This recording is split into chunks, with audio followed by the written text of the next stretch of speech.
Did you know 2 guns were fired at Andrew Jackson point blank and both misfired? Andrew Jackson was born in 1767 on the Carolina frontier. He joined the Revolutionary War at just 13 years old. He was captured, beaten, and watched his family die from the war. He kept going anyway.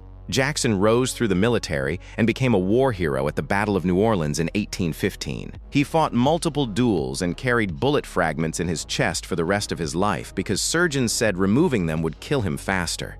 In 1828, he was elected the 7th President of the United States. On January 30th, 1835, a man walked up to Jackson inside the Capitol and fired 2 loaded pistols directly at him.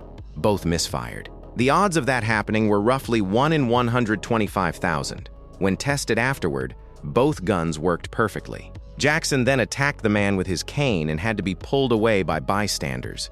He was 67 years old. Some people just refused to stop.